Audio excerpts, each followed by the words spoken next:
ओम गण गणपताय नमः। आज की वीडियो हम लेकर आए हैं गणेश चतुर्थी की यानी कि सकट चौथ की व्रत कथा के बारे में। तो चलिए सुनते हैं। सकट चौथ पर भगवान श्री गणेश जी का पूजन किया जाता है। ऐसी मान्यता है कि इस दिन भगवान श्री गणेश जी का पूजन करने से सबसे ज़्यादा लाभ होता है। व्रत करने वाले भगवान की कृपा हमेशा बनी रहती है। इसी दिन भगवान गणेश जी की उत्पत्ति हुई थी। एक पौराणिक कथा के मुताबिक इसी दिन भगवान गणेश ने भगवान भोलेनाथ और माता पार्वती की परिक्रमा भी की थी। सकट चौथ का व्रत रखने से संतान के लिए फलदायी होता है तथा संतान के सारे दुख खत्म हो जाते हैं। संतान को लंबी उम्र मिलती है। तनाव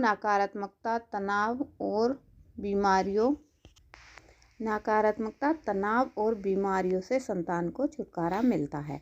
इस दिन व्रत करने से वैवाहिक जीवन सुखमय होता है तथा सौभाग्य में वृद्धि होती है। संतान की लंबी आयु के लिए इस दिन माताएं निर्जला व्रत रखती हैं।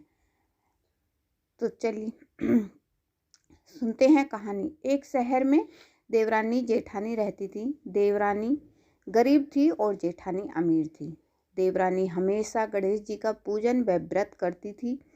देवरानी का पति जंगल से लकड़ी काट कर बेचता था और देवरानी घर का खर्च चलाने के लिए जेठानी के घर में काम करती थी और शाम को बचा हुआ खाना लेकर जाती थी। माघ महीने में गणेश जी का व्रत सकट चौथ देवरानी ने रखा। उसके पास पैसे नहीं थे, इसीलिए उसने तिल व गुड़ लाकर तिलकुटा बनाया। पूजा करके तिल चौथ की कथा सुनी और जेठानी के यहाँ काम करने चली गई। सोचा शाम को चंद्र को अर्घ्य देकर जेठानी के यहाँ से लाया खाना और तिलकुट खाएगी। शाम को जब जेठानी के घर खाना बनाया तो उसके जेठानी का व्रत होने के कारण सभी ने खाना खाने से मना कर दिया। अब देवरानी ने जेठानी से बोला, आप मुझे खाना दे दो जिससे मैं घर जाऊं। इस पर जेठानी ने कहा कि आज तो किसी ने भी अभी खाना नहीं खाया है, तुम्हें कैसे दे दूं? तुम सवेरे ही बचा हुआ खाना ले जाना। देवरानी उदास मन से घर चली आई। देवरानी के घर पर पति बच्चे सब आस लगाए बैठे थे कि आज तो त्योहार है, इसीलिए कुछ पकवान आदि खाने को मिलेगा। लेकिन जब बच्चों को पता चला कि आज तो रोटी भी नहीं मिलेगी तो बच्चे रोने लगे। उसका पति भी बहुत क्रोधित हो गया और कहने लगा कि दिन भर काम करने के बाद भी वह 2 रोटियां नहीं ला सकती। वह बेचारी गणेश जी को याद करती हुई रोते रोते पानी पीकर सो गई। उस दिन सकट माता का रूप धरकर देवरानी के सपने में आई और कहने लगी, सो रही है या जाग रही है? वह बोली, कुछ सो रहे हैं, कुछ जाग रहे हैं। बुढ़िया बोली, भूख लगी है, खाने के लिए कुछ दे। देवरानी बोली, क्या दूं? मेरे घर में तो अन्न का एक दाना भी नहीं है।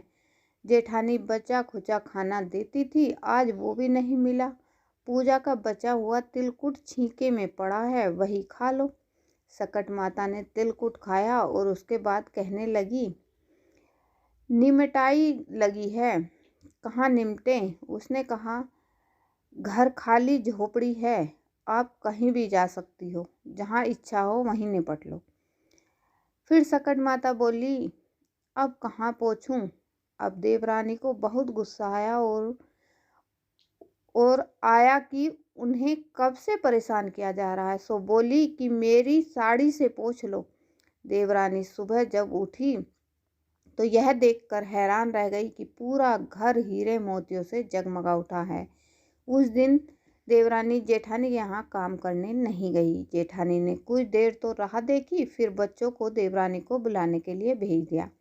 जेठानी ने सोचा कल खाना नहीं दिया था, इसीलिए शायद देवरानी बुरा मान गई होगी। बच्चे बुलाने गए। देवरानी ने कहा कि बेटा, बहुत दिन तेरी माँ के यहाँ काम कर लिया। बच्चों ने घर जाकर माँ से कहा कि चाची का पूरा घर हीरे और मोतियों से जगमगा उठा है। जेठानी दौड़कर देवरानी के पास आई और पूछा कि यह सब कैसे हो गया। देवरानी ने उसके साथ जो हुआ वह सब कह डाला। उसने भी वैसा ही करने की सोची।